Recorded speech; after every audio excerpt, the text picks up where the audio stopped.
సామెత 14:11 Proverbs chapter 14 verse 11 says, యథార్థవంతుల గుడారం వర్ధిల్లును. ప్రార్థించండి, వాగ్దానం పట్టుకుని, ప్రభువా యథార్థవంతులను వర్ధిల్ల చేస్తాన్నావుగా, జీవితకాలం అంతా యథార్థంగా ఉంటాను, నాకు కృపనివ్వు దేవా, నన్ను వర్ధిల్ల చేయమని ప్రార్థన చేయి. వాక్యం సెలవిస్తుంది, భక్తిహీనుల ఇల్లు నిర్మూలమగును, యథార్థవంతుల గుడారం వర్ధిల్లును. భక్తిహీనంగా ఉన్నటువంటి వారి ఇల్లు నిర్మూలమైపోతుంది. యథార్థంగా భక్తిగా బతుకుతున్న వారి యొక్క జీవితాలు, వారి గుడారము వర్ధిల్లే రోజు రాబోతుంది. మీ గుడారం వర్ధిల్లే రోజు వచ్చును గాక, మీ కుటుంబం వర్ధిల్లే రోజు వచ్చును గాక. మరి మీరు వర్ధిల్లాలంటే ఏం కలిగి ఉండాలట? యథార్థత. భక్తిహీనంగా ఉంటే వారి ఇంటి మీదకి శాపం వస్తుంది. భక్తి లేకుండా జీవిస్తే నీతిమంతుల నివాస స్థలము ఆయన ఆశీర్వదిస్తాడు. నీతిగా జీవిస్తున్నావా? యథార్థంగా దేవుని భక్తి మార్గంలో జీవిస్తే నీ నివాస స్థలము, నువ్వు నివసించే స్థలము, నీ ఇల్లు, నీ బిడ్డలు, నీ కుటుంబము, నువ్వు చేసే వ్యాపారము, ఉద్యోగంలో నువ్వు దేవుని ఆశీర్వాదాలు చూడబోతున్నావు. ఆమేన్. దేవుని యందు భయభక్తి కలిగి ఉండటం వల్ల మీరు వర్ధిల్లెదరు అన్నాడు.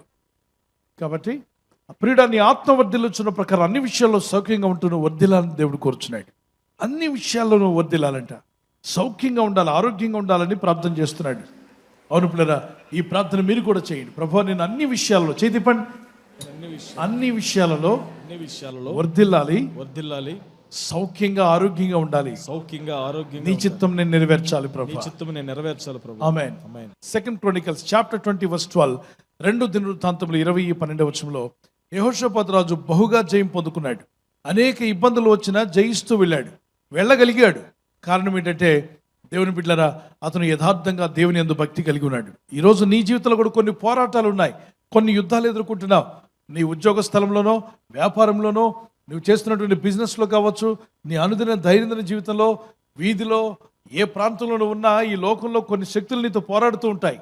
కానీ భయపడవద్దు, ఆ పోరాటాన్ని చూసి బెదరవద్దు, కృంగిపోవద్దు. కానీ ప్రార్థించి దేవుని మీద భారం మోపి మొరపెడుతుండగా దేవుడు తన జ్ఞానాన్ని నీలోకి రిలీజ్ చేస్తాడు. విశ్వాసంతో ముందుకు సాగు, గొప్ప జయమును పొందబోతున్నావు.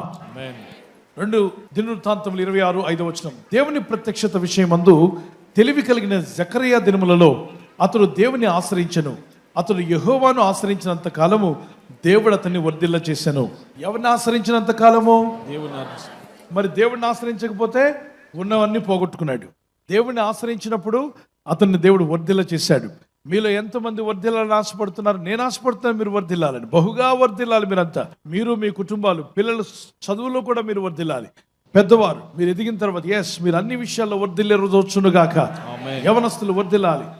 గట్టిగా ప్రార్థన చేద్దాం. చేతులు వేసే వైపు తండ్రి, అయ్యా వర్ధిల్లే కృప నాకు దయచేయండి. నేను నా ఇంటి వారము వర్ధిల్లాలని మీరు కోరుచున్నారు. యెహోషాపాతు రాజు ప్రభువా వర్ధిల్లాడు. నీ యందు భయభక్తి కలిగినప్పుడు, నిన్ను ఆశ్రయించినప్పుడు వర్ధిల్ల చేసావు తండ్రి. నీవు మా జీవితాలను వర్ధిల్ల చేసే గొప్ప దేవుడు నాయన. ఈ రాత్రి నెమ్మదితో పండుకొని సురక్షితంగా కాపాడబడినట్లుగా నీ అగ్ని కంచి వేసి మమ్మల్ని కాపాడండి. మీ చిత్తములో కొనసాగే కృప అందరికీ దయచేయమని యేసుక్రీస్తు ప్రశస్త నామములో వీరందరికీ చక్కని నిద్ర దయచేసి తెల్లవారు లేచి కృపను మాకిమ్మని క్రీస్తు యేసు నామములో అడిగి వేడుకుంటున్నామా పరలోకపు తండ్రి. ఆమేన్. ఆమేన్. ఈ వాగ్దానాన్ని మీతోనే ఉంచుకోకుండా లైక్ చేయండి, షేర్ చేయండి. అనేకులు ఈ యొక్క ఛానల్ సబ్స్క్రైబ్ చేసుకోమని తెలియపరచండి. సబ్స్క్రైబ్ చేయని వారు కూడా సబ్స్క్రైబ్ చేయండి. Good night. God bless you.